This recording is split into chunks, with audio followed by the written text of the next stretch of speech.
2 infermierë janë përgjegjës për 2000 banorë, domethënë 1 mjek dhe 2 infermierë janë përgjegjës për 2000 banorë. Kaq është numri që të lejon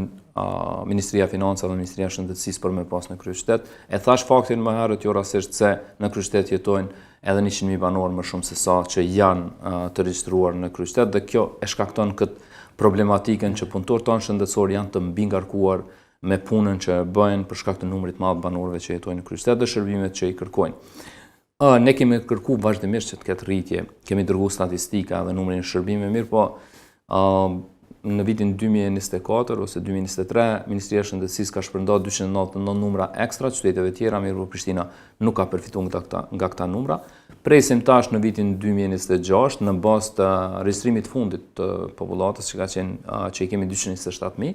presim një rritje solide që do ta kemi të buxhetuar për komunën e Prishtinës dhe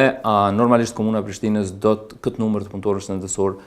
do ta dërgojnë në institucionet shëndetësore në kujdesin parësor që të kemi një rritje të punëtorëve shëndetësor sa i përket numrave. 871 ka qenë numri i punëtorëve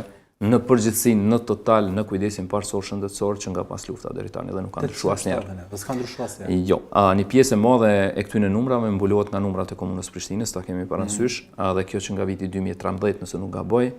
atëherë kur ka ndodhur privatizimi i shërbimeve teknike të higjienës dhe këtyre, ata punëtorë ja konvertuan në punëtor shëndetësor dhe një numër prej rreth 300 punëtorëve janë mbuluar nga komuna e Prishtinës për t'i plotësuar këto kapacitete.